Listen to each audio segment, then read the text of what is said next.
ಆಸ್ಟ್ರೇಲಿಯಾದಲ್ಲಿ well paying IT job ನ ಬಿಟ್ಟು ಗೋಲಿ ಸೋಡಾ ಮಾರೋದಕ್ಕ ನಂಬಕ್ಕಾಗಲ್ಲ ಅಲ್ವಾ? ಇವರು ಮಿಸ್ಟರ್ ಕಿರಣ್ ಅಂತ ಚಿಕ್ಕ ವಯಸ್ಸಿನಿಂದಲೂ ಬಿಸ್ನೆಸ್ ಸ್ಟಾರ್ಟ್ ಮಾಡ್ಬೇಕನ್ನೋ ಕನಸು.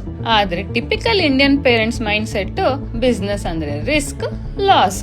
ಹಾಗೇನೆ ಎಲ್ಲ ತರ ಯುವಕರಂತೆ ಇಂಜಿನಿಯರಿಂಗ್ ನಂತರ ಜಾಬ್, ಮದ್ವೆ, ಫ್ಯಾಮಿಲಿ ಈ ತರ ಎಲ್ಲ ಕಮಿಟ್ಮೆಂಟ್ಸ್ ಆಡ್ ಆಗ್ತಾ ಹೋಯ್ತು. ಒಂದಿನ ಫ್ರೆಂಡ್ಸ್ ಜೊತೆ ಬಿಸ್ನೆಸ್ ಬಗ್ಗೆ ಮಾತಾಡ್ತಿದ್ದಾಗ ಒಬ್ಬ ಫ್ರೆಂಡ್ ಬಂದು ಹೇಳ್ದ, ಬರೀ ಮಾತಾಡ್ತಾನೆ ಇರ್ತೀವಿ ಆದ್ರೆ ನಾವೇನು ಮಾಡೋದಿಲ್ಲ ಅಂತ. ಆ ಮಾತಂತೂ ನೇರವಾಗಿ ನನ್ನ ಹೃದಯಕ್ಕೆ ತಟ್ತು. ಬಿಸ್ನೆಸ್ ಸ್ಟಾರ್ಟ್ ಮಾಡ್ಬೇಕು ಅಂತ ಅನಿಸ್ತು, ಆದ್ರೆ ಕಮಿಟ್ಮೆಂಟ್ ಜಾಸ್ತಿ, ಎಕ್ಸ್ಪೀರಿಯನ್ಸ್ ಇಲ್ಲ, ಭಯ ಸಹಜವಾಗಿತ್ತು.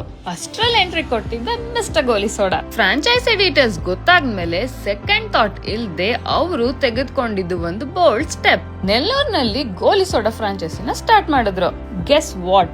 ಒಂದೇ ಒಂದು ತಿಂಗಳಲ್ಲಿ mister Goli soda sales team support ಜೊತೆ 100+ ವೆಂಡರ್ಸ್ ನ ಹ್ಯಾಪಿ ಕಸ್ಟಮರ್ಸ್ ಆಗಿ ಕನ್ವರ್ಟ್ ಮಾಡಿದ್ದಾರೆ. ಇದು ಜಸ್ಟ್ ಬಿಗಿನಿಂಗ್.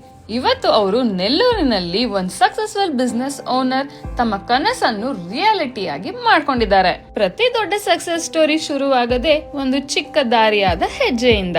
ನೀವು ನೆಕ್ಸ್ಟ್ ಸಕ್ಸಸ್ ಸ್ಟೋರಿ ಆಗ್ಬೇಕಾ? ಫ್ರಾಂಚೈಸಿ ಎಂಕ್ವೈರಿಗಾಗಿ ಈ ನಂಬರ್ಗೆ ಕಾಂಟ್ಯಾಕ್ಟ್ ಮಾಡಿ.